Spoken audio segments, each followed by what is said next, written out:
The number 7 is a big deal in the Bible. Yeah, in biblical Hebrew, the word 7 is connected to the idea of fullness or completeness. And that's something we all long for, but don't often experience. Instead, we find ourselves working endlessly, fighting back chaos with no real rest. Yes.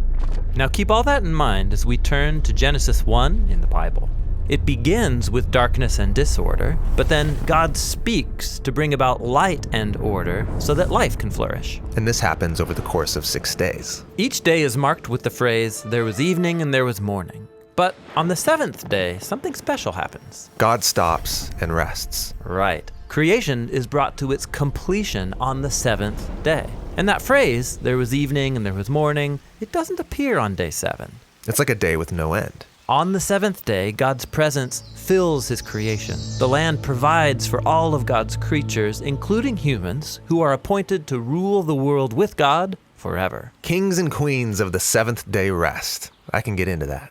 But the humans are deceived by a dark power, and they forfeit that rest. They're exiled into the wilderness, where they have to work as slaves to the land. Until they die and return to the dust from which they came. But God wants to restore humanity back to that 7th day rest. So he chooses to give the family of Israel that experience of ultimate rest so they can share it with others. But how? They're in Egypt, slaves to an oppressive empire who's grinding them into the dust. So God confronts Egypt and he liberates the Israelites, taking them through the darkness and chaos on the way to the promised land. Now, while they're on their way, they find themselves in the wilderness. It's easy to get lost. Life is a struggle.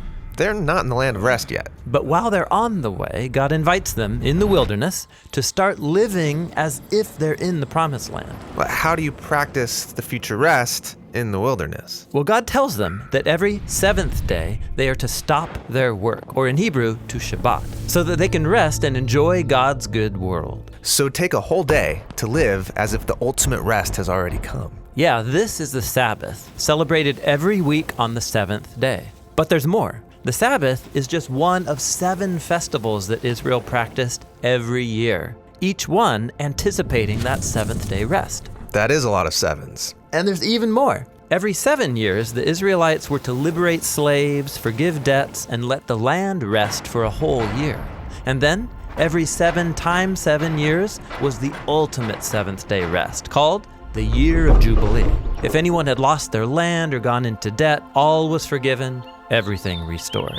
Wow, so the Sabbath, these feasts, the Year of Jubilee, it's all pointing towards the hope of future rest. Right. Now, when the Israelites went into the land, they forgot their God, and so they forfeited their chance for rest in the promised land. They're exiled and enslaved again by an oppressive nation, led back into a world of chaos and disorder. But Israel's prophets said that their exile would end one day, and that the ultimate jubilee of freedom and rest would come, but generations go by, and they're still waiting. It's at this dark point in the story that Jesus appears, and he launches his public mission on a Sabbath day. Yeah, he read aloud from the scroll of Isaiah, saying that it was time for all captives and slaves to be released because this was the year of the Lord's favor. What did he mean, this is the year of the Lord's favor? He was talking about the ultimate jubilee. Also, Jesus is claiming that 7th day rest would come through him. Right, he said that he was the Lord of the Sabbath, and he confronted disorder and darkness in all of its forms, liberating people from sickness, sin, even from death itself. Yet, Jesus was killed,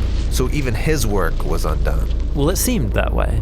But notice, Jesus timed his death to take place at the end of the week. His body rested in a tomb during the Sabbath, and on the 8th day, he rose from the dead.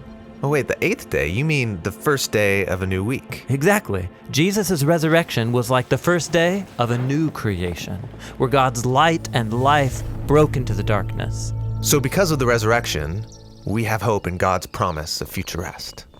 But we're not there yet. It's like we're still in the wilderness, where we experience struggle and pain. But as we journey towards that ultimate 7th day, Jesus invites us to experience a taste of real rest now, by following him. Or in his words, "Come to me, all you who are weary and burdened, and I will give you rest."